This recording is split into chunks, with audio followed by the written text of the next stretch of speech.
All right, I'm here with Brooke Shang.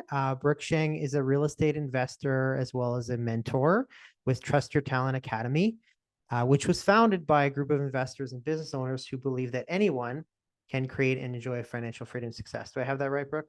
Yes, you got Okay, it. awesome. So, Brooke, Mhm. tell us a little bit about yourself, people who don't know who you are, and how you got started into real estate investing and being a coach with Trust Your Talent.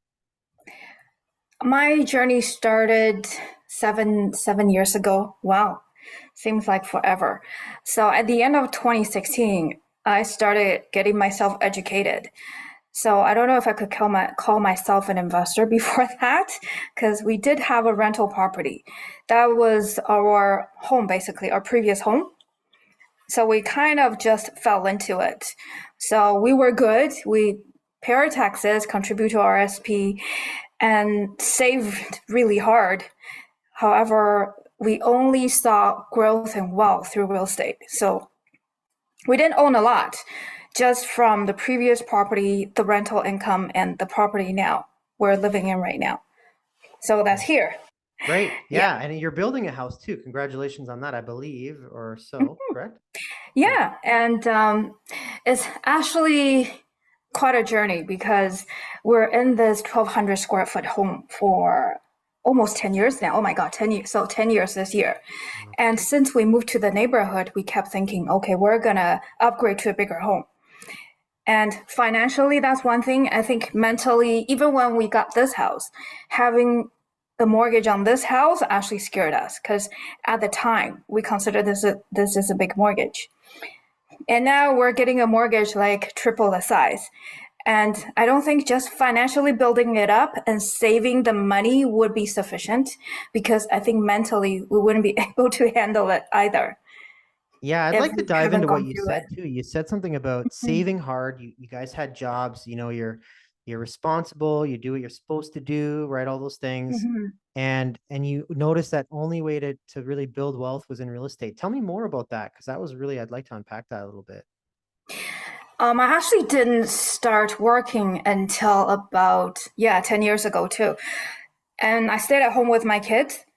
So we were okay because my husband worked really hard, and at the Mhm. same time, we were frugal. I mean, we watched our expenses. I kept saying I'm a coupon specialist. That's probably why Right. I love financing right now. I'm not a math person. I just love the fact that money in the buy or you find cheaper debt servicing, that kind of thing. I think that kind of built in me since I was a mom and stay at home with the kids. And I think I can say that about my friends too. Even though we were stay at home moms, we still consciously know that, hey, we are supposed to save. And we even feel guilty sometimes if we're spending the money. At the same time, then how else do we do it? We didn't know. We were Right. okay. Right. Yeah, because on the surface, we live in the city, we have a great place to live, middle class and Yeah. cars, houses. Occasionally we travel abroad, so it seemed okay. At the same time, we really didn't save anything. So So so you stayed at home, you were a stay-at-home mom, you were frugal, you lived a really frugal lifestyle, and you weren't able to really save until you got into what was that light bulb that went off in the head and said, okay, real estate is helping us save a lot better than it is with any other means. because when we bought this house, we basically had to appraise where we previously lived and get some money out. Then we realized, oh my God, that's probably the only wealth we've accumulated. We had some RSP, not a lot. We did that because then we didn't have to pay a lot of tax. That really wasn't that much at all. So if we think about what we have saved up and the additional income from the previous house, I mean, single family homes don't cash flow. However, Mhm. we lived there for a while, so there was some equity. And basically, that's the only place I saw some growth in our wealth, and not as an educated investor. So when I started to get educated at the time, we intentionally not to have high credit card limits, not to have a lot of debt. And I never had a car under my name. At the time I started real estate education, that's the time we had our mortgage for like a year or two, and I had a car under my name. So that was basically the only two debt we have.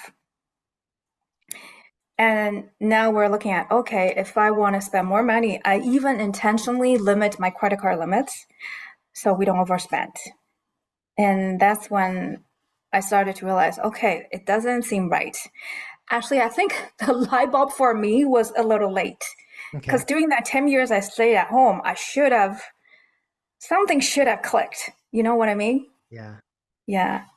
So you're passionate about helping others with the journey of real estate. Like, why is it important to true financial education? Like, what does that look like to you? And what is allowing you to help people on that journey of building wealth in real estate, to learn from any mistakes Mhm. you may have made or just in general? In general, I look at it as financial education. So, not necessarily real Right. estate. We just happen to use real estate as a vehicle. So, the same concept as you're leveraging, you can use that in different businesses too, right? Right. So, passive income, the things like I wrote a book. So, not a lot at Yes. this point, everything is paid. So, residual income, little, however, there is something. So same idea in real estate, you could leverage it elsewhere. And I think we mentioned mindset, right? So in the beginning, I think it's just a comfort level. You don't know what you don't know. Even when I started get educated, I only touched the surface of it. However, that kind of showed me there's a way. There is a light at the end of the tunnel if you follow the path. And I started late. So Sam, you're younger. A lot of people have younger kids. They started younger. I was already 40 at the time. So if I thought if I didn't start now, then how much longer do I want to wait? So you mentioned that mindset piece. Like, what had to Mhm. change in the mindset for you to really start intentionally building wealth using real estate as a vehicle? Because you mentioned it's a vehicle for Mhm. financial education. Yeah. What's that mindset shift? What are some things you had to do, and you teach your students as well when it comes to that? I think. Yeah, that's a big part. Now that you mentioned it, I think it's also surrounding with people who have done it. So when you don't see it, when you don't feel it, when you're not surrounded with people who show you the way. So I read the book Rich Dad when it first came out in the year 2000. I remember that because he was on Oprah and I was working in Taiwan at the time. I even did a book club and presented the book, and I never did anything about it. I just thought everything sounded right. However, I don't see the way. I just see it as somebody else doing it. So when I see other people doing it actually have some results, then I start to see how it could be a path for me too. So the other people doing it creates a path, an action item for you to actually go out and make it happen. Is that right? Yeah. Yeah. So same thing in mentoring as well. I see new investors. They're just people that started when I started. So we're just starting at different time. That is all. And sometimes most of them started earlier than me because people don't usually wait till you're middle aged or your kids are already in school full day before they had the thought, right? Right. Yeah. So you started getting into shifting into helping others when it comes Mhm. to wealth building. What are some core values or teachings that really help those students start getting a hold of, being around in that environment, other people building wealth and learning and taking action? What are things that Trust Your Talent and you as well do to help Mhm. get those people off the fence to take action into starting to use real estate as a vehicle, maybe to build wealth?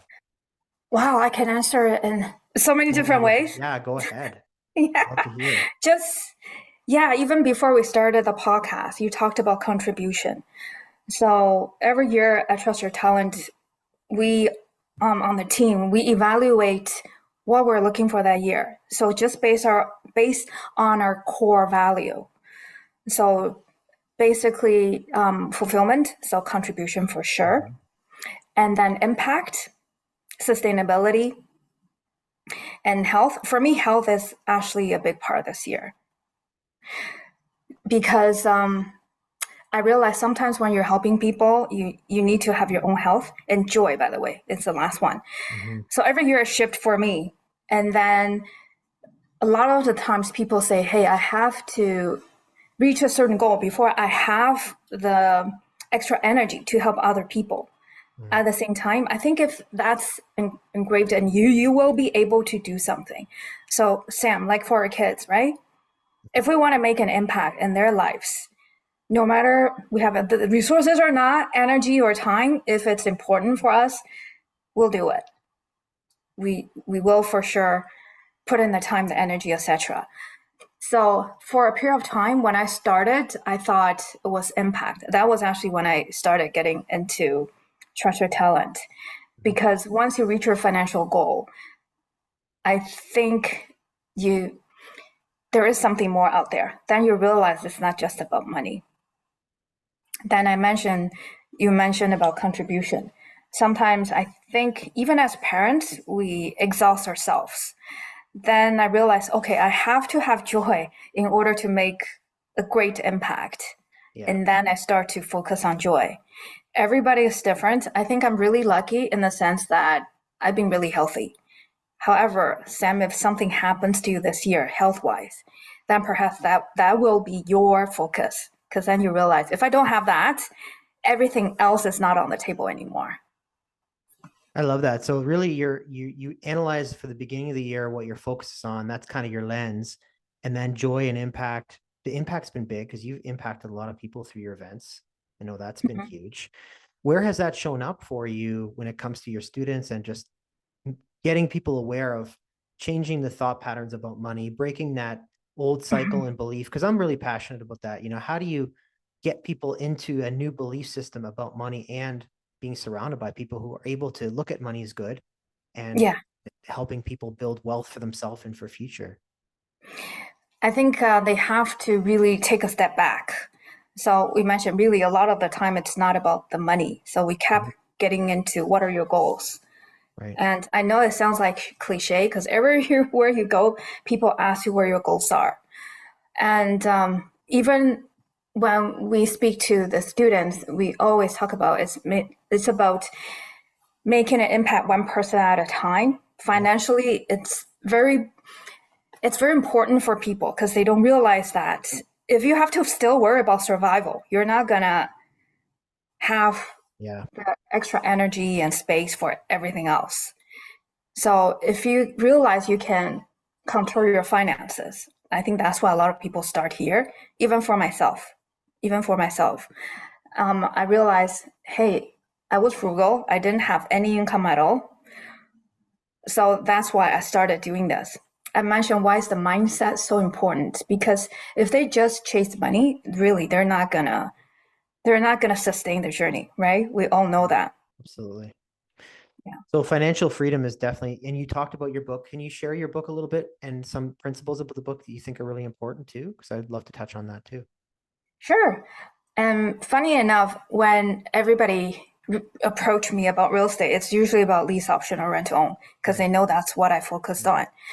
However, when I started writing my book and I realized this is the same thing like we talked about.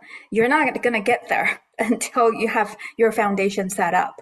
Yeah. So I started by setting that foundation of what your mindset should be.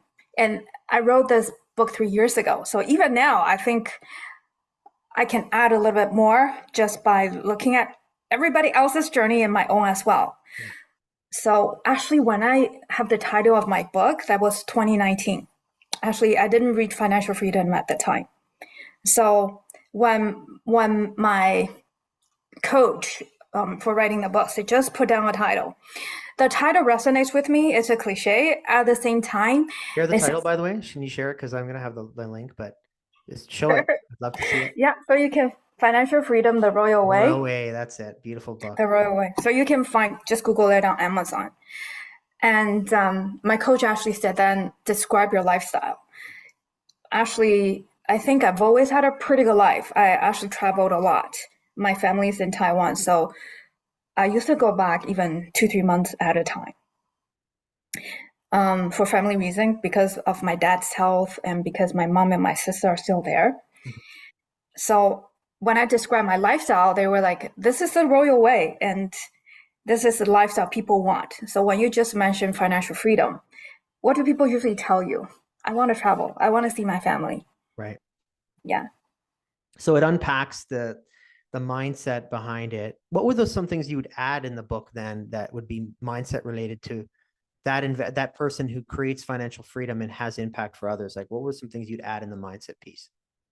So the goal is really a big part. And after I had a title, shortly after I reached financial freedom goal, like in no time. And it's funny because at that time I was in real estate already 3 years, right? And for people on my team or a lot of investors I've seen, they've already reached their financial freedom goal.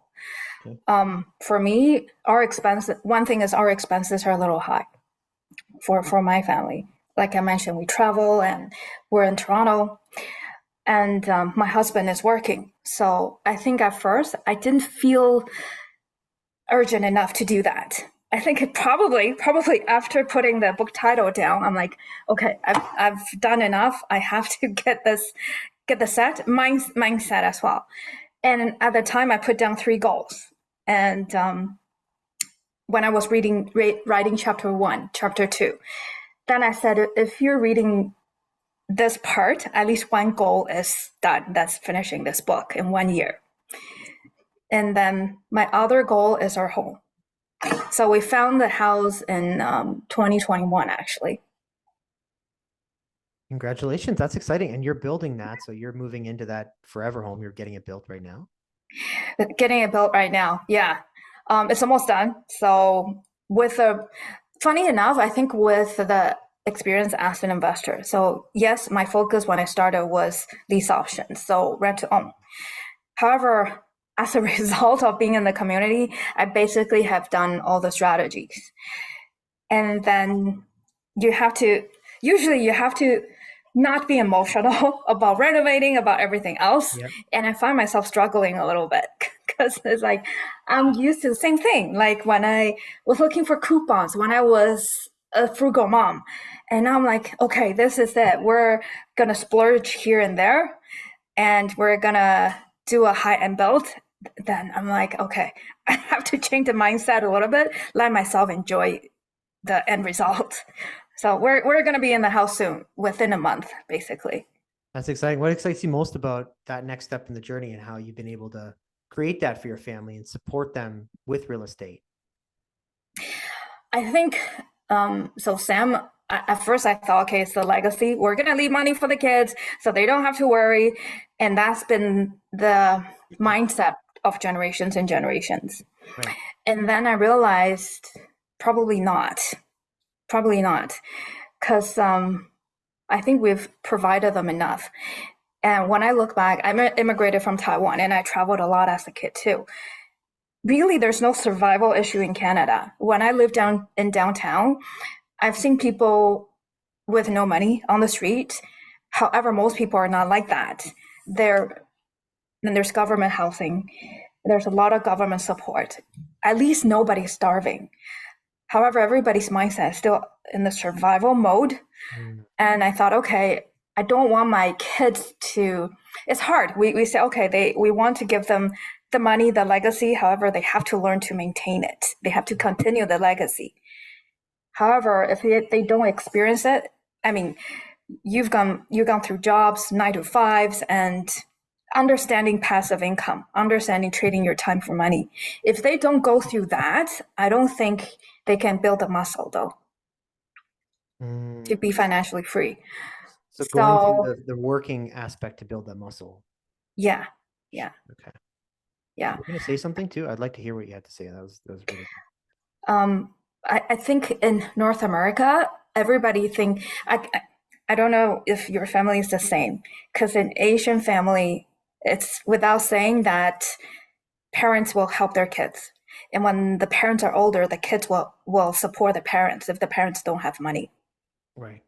Yeah. So it is actually a struggle for me to think that once they're in university, I mean, some kids don't even have the money for university. They get it into student debt. Not necessarily because the parents don't have money. That's just the culture here. My son is getting into university. So that was kind of hard for me to accept. And now I kind of realized, hey, they do need that. They do need to train their muscles. Train the muscles. Yeah. So what can someone do to train that muscle of understanding they're going to maybe hire someone or understand how it works, be an employee, but also break through out of that mindset of the traditional mindset about money and financial education and trading your time for money. Because I know you're big on Rich Dad's material too. Mhm.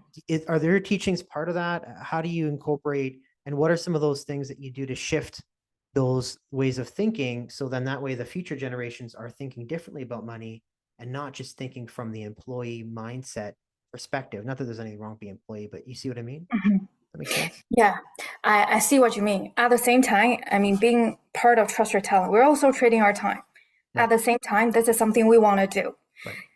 And really is having the choice to do what you want to do. Choice. And I think just even throughout my journey, I think the kids see what we're doing. So they also see what other people are doing. Say, for example, I have the freedom. I actually have a lot of freedom. I still have my job at the same time. It's how you manage your time, how you choose your time. They see me teaching as well. By the way, I'm still in the 1,200 square foot home, right? It's an open concept. When I teach, when I talk to you, Yeah. they can hear it. Right. Yeah. So they understand the life we're living. So set an example. I think that's the easiest way. At the same time, they also feel the pressure because they're like, my friends are also working part time. So at the age of 17, my son is working now. And now he realized that it doesn't make sense. If I want to buy something, this is equivalent to 4 hours of work. And he realized, hey, we're going to Disneyland, we're going to Disney World, we're going on a long trip in Asia. They realize how much it might cost us. And we're building a fancy home. So they know that, however, we're by no means living a luxurious life, no fancy car, not like the Kardashians, not like that. That's how I put Yeah, it. but you don't have phantom wealth. You have real financial freedom. You've been able to create that choice for yourself of what you want to do with your time because it aligns with your values, trust your talent, impacting other people, helping them. What are some key messages that you would give to the generation coming up that are being indoctrinated with the traditional view on money? And there's a lot of books and stuff out there, but what are some key messages you would give to that generation to help them understand to use money differently and use it as a way to build for themselves rather than just accepting something, getting into debt, and trading their time for money only? Oh, that's a big I question. know it's a big First of question. all, it's okay to be in debt. Yes. That I let him know, Yes. because that just reminds me of our conversation at lunch. Because my son said, "Can if I inherit one of your properties, could it be mortgage free so I don't have to pay for it?" Right. Then I like there's opportunities every day in life. I would love for them to sit in my class and just think, "Oh, that's the way it is." It's like going to school. They won't feel it. Like us going to, like I said, I read the book in 2000.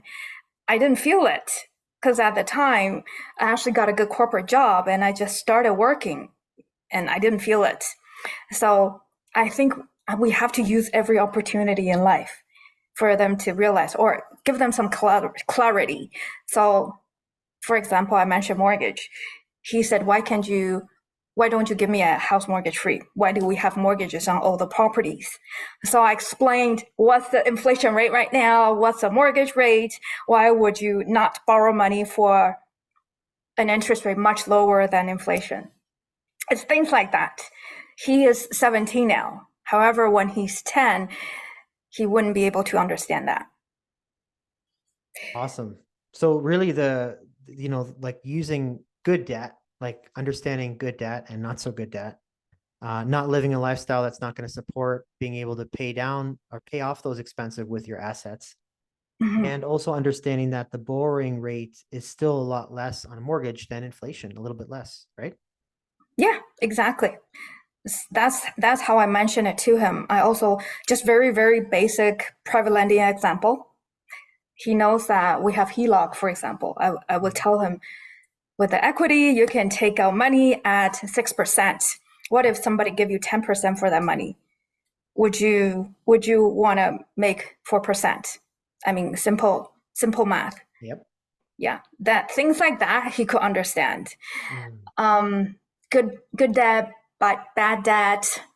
We don't have to say fancy words. Just give them examples on why you do that. Credit card is basically that because you don't pay for another 21 days, for example. Right. So he would say, why would you want to do that? I say, hey, do you see the hotels we stayed at? It's credit card points. And the Yeah. three of us flew back to Taiwan. One of us was on point.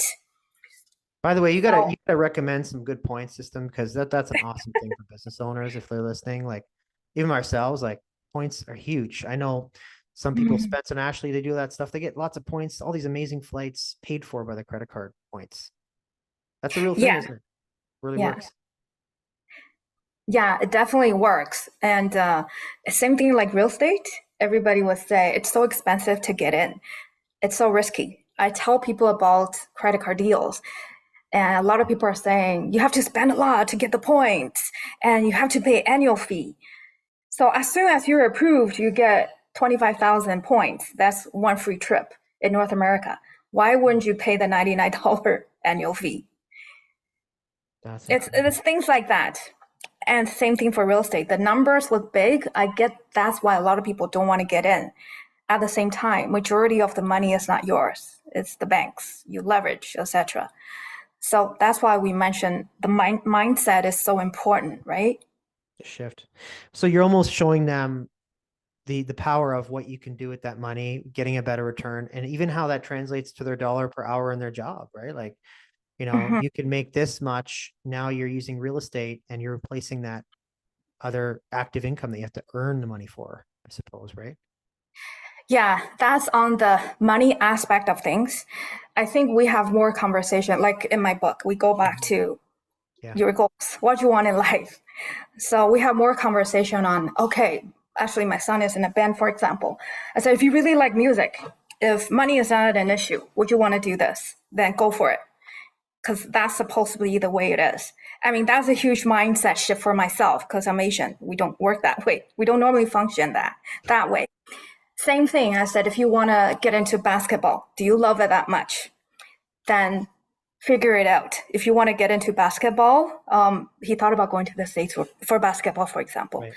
We look at the tuition and then we look for opportunity for scholarship.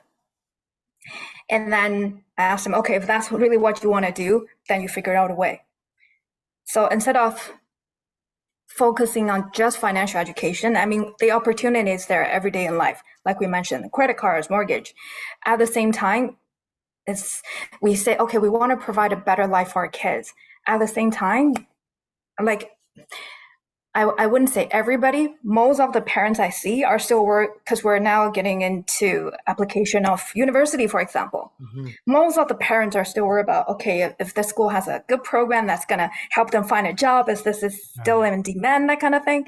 Really, if we're at a point we want to build a better life for them, we're already at a point we don't have to worry about food, about survival. Mm-hmm. Then, like you, like what Trust Your Talent is aiming to do. How do we provide a better life for the future generation? How do we create impact? How do we influence? So really, it's not about survival anymore. And it's funny, actually, my son said the same thing to me because my dad came from China with nothing. So they basically had to start from scratch. So he came on a boat, the only son, so the family gathered all the gold, all the money they could to send him to Taiwan. So for my dad, education is the only way. And you have to find scholarship. You have to basically start working at that age. So my son said, you know what? I realize that's not the case for us anymore. Yes, a traditional education is still there. However, everybody basically, if you have the resources, could get into a university or a college, Absolutely. post Absolutely. secondary education. Mm-hmm. He even told me it's a business. So don't worry too much Yes. about me not getting accepted because they Yes. want to have students. They do. It's almost reminds me of Fake, Robert Kiyosaki's book, right? Like it's an asset, a vehicle for them to, continue to make money, really, and Mm-hmm. create debt and then create more, student loans, et cetera. So no, A lot of sense. Almost like you said too, if they don't use it the right way and they're not getting the right knowledge, they're just using that debt. It's not great debt because it's not helping them get a better return for what they're using it. Mhm. So with you're financially free right now. If you were to say, not a few things that helped you, but that journey in financial freedom, did you focus on, starting to replace your income? Like, how Tony Robbins has that sheet of saying, I'm Mhm. replacing my housing and my food. This is level one. Yes. How did that shape out for you? And, just so you can help our audience understand if they're starting their first goal, maybe that goal is going to start with this or that, or, can you map that out a little bit for us just real quick if you can?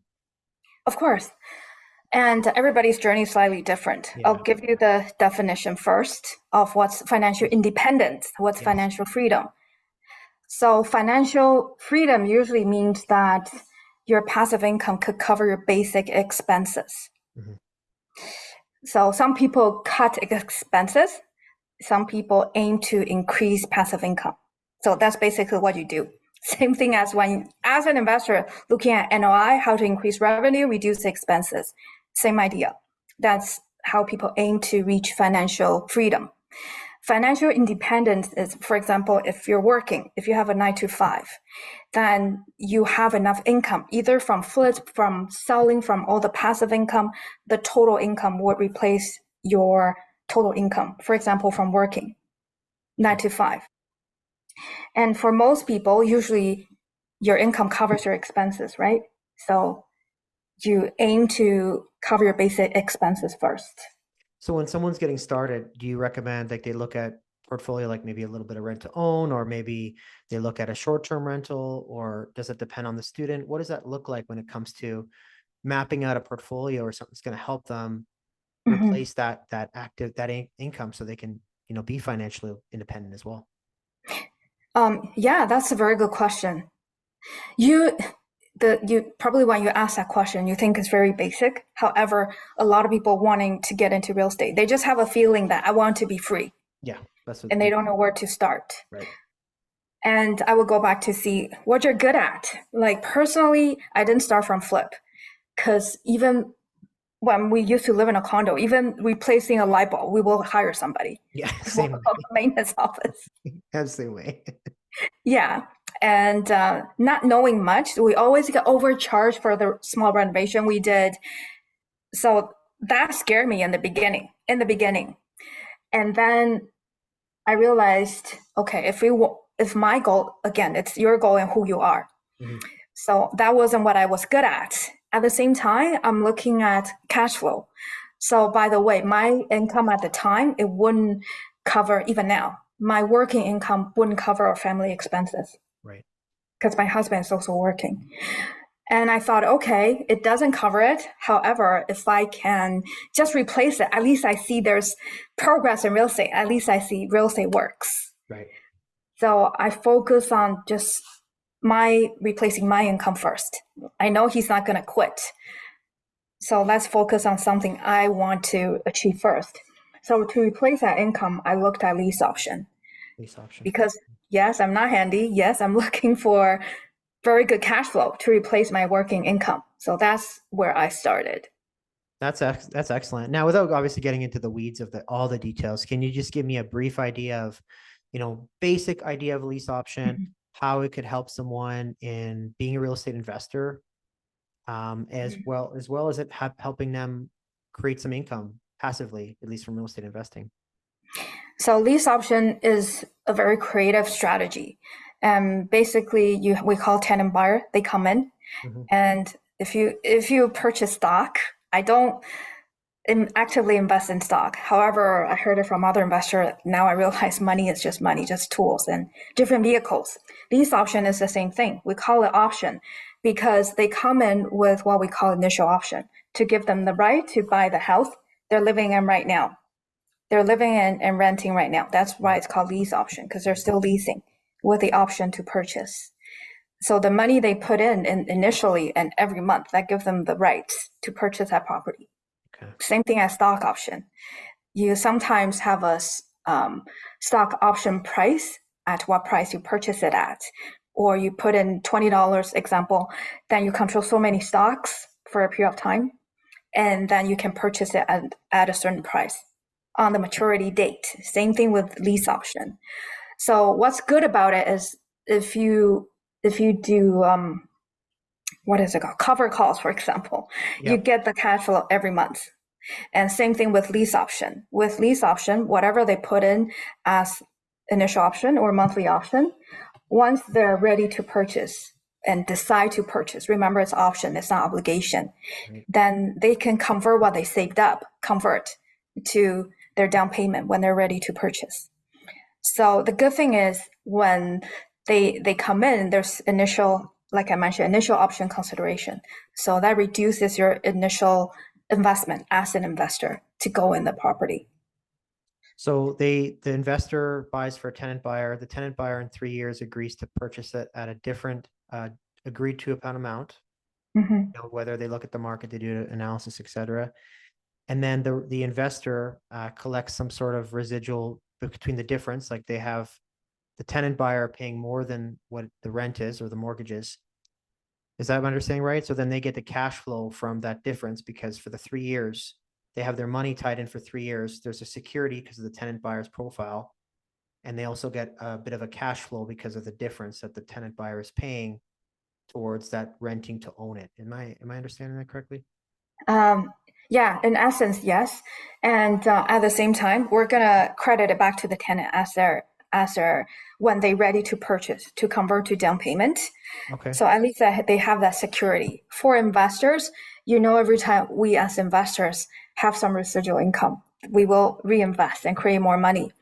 Right. And the cash flow comes from, so the total the tenant buyers to pay monthly is a monthly option plus the rent.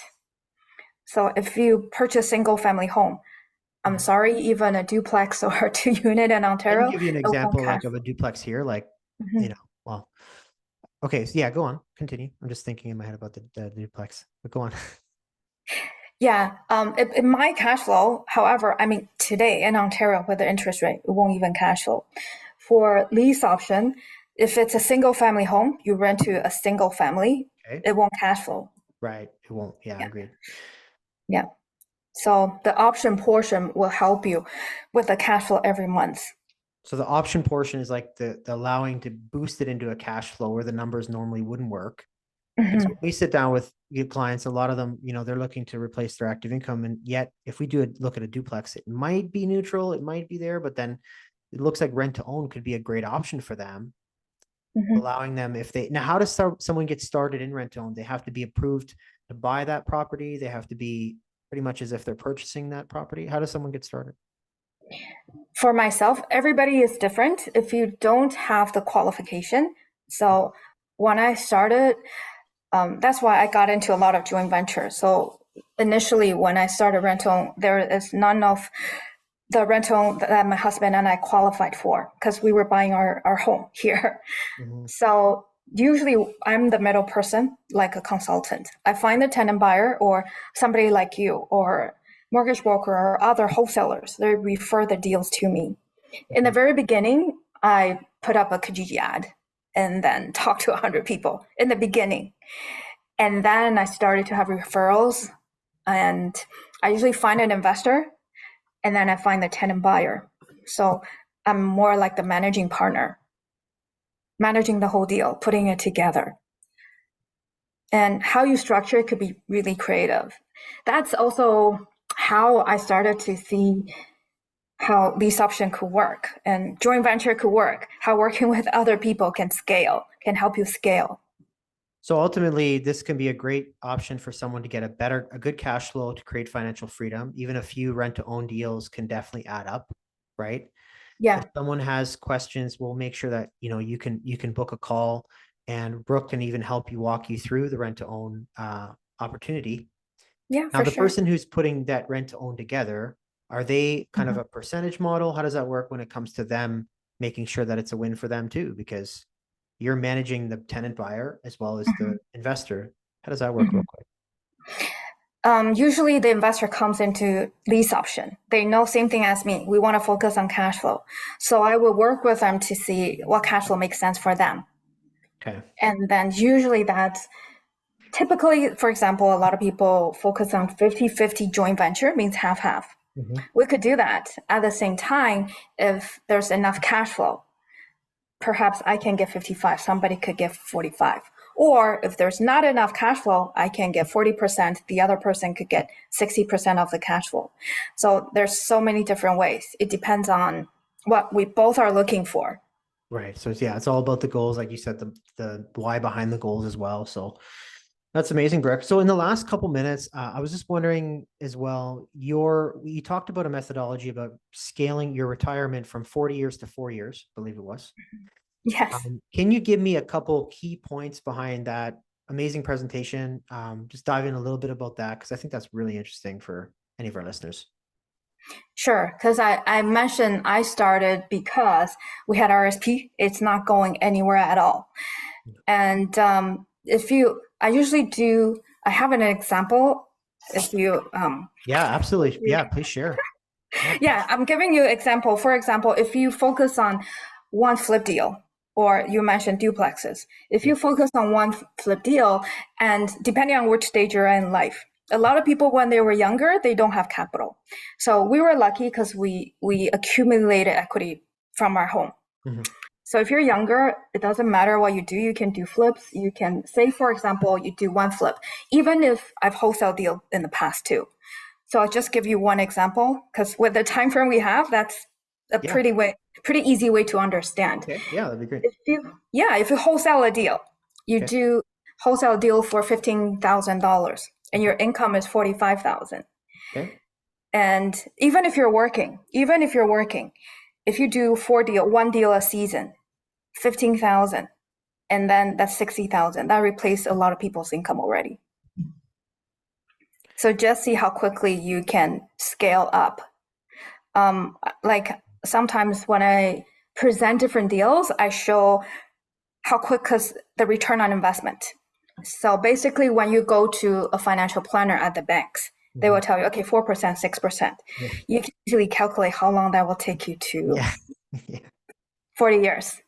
Pretty much is 40 Okay. years. So what you do is essentially you say, if you're doing a wholesale and you're doing a no money needed, you add $15,000. This is a strategy that you can make 15,000. You're making 50 grand a year. If you do this for the next 40 years, we're cutting into it this percent, and you're going to reduce your retirement, the amount that the time you need to work to retire, therefore compressing that. Am I understanding that? Yeah. And I really focus on what people are looking for. So people sometimes can relate to me because they're saying, hey, we're also looking to pay off our mortgage, or we're also looking into buying a new home. Right. So I'm giving them example, like if you focus on lease option, cash flow, just rough example, is $1,000 per unit. Right. And your mortgage is $3,000 a month. Mhm. Just find 3 deals. That's all you need. So you're saying that someone could be between $500 and $1,000 cash flow on a rent to own option? Like those are definitely more than Yeah, the example I gave in my book, that's roughly a 400 to 500,000 home. I know that's a little difficult in Ontario for starter home now, based on the interest possible rate though. It's still at the time. possible. Yeah. Okay. Yeah, yeah. And so if the market's changed a little bit, where like let's say prices gone up a little bit or the rates gone up a little bit, how does that affect like the rent to own? Is it still a great option or strategy right now for an investor to add cash flow? For cash flow, yes, it still works. So the example I gave you, even if it's $1,000 split between the joint venture, you still have $500 of cash flow. Let's be more conservative that way. Or even if it's during the time when the interest rate is higher, for example, that's reduce it to $400. And if you have 2 deals, 3 deals, how often do you get $1,000 raise per month working? Okay. That's awesome. We'll have to have you on to like go through our actual rent to own if people are interested in it. But where can people find you, Brooke, and anything else that you'd like to add? It's been amazing like connecting with you and like understanding your story. It's been really inspiring for a lot of people and myself too. Thank you, Sam. We always have great conversation. Mhm. My name is pretty unique for Chinese. So if you look for Brooke Shang in LinkedIn, Instagram, Facebook, it's all just me. Okay. It's all just me. Yeah, you don't need 1, 2, 3 or underscore. And of course on Trust Your Talent website too. Good. And any events that you have coming up that you'd like to share about Trust Your Talent so that way people can find it if they would like to take another step in empowering them on Mhm. the journey? Yeah, we constantly have events almost every week, almost every other week. Okay. However, I do encourage people to start talking to one of us because, like I mentioned, in even the example we went through, everybody is so different. So come join us for sure. At the same time, start talking to one of us. So you kind of have an idea what strategy would suit you or will help you reach your goals. So that's usually the starting point because I think even though the basic idea is the same, foundation is the same, it's good to have a plan mapped out.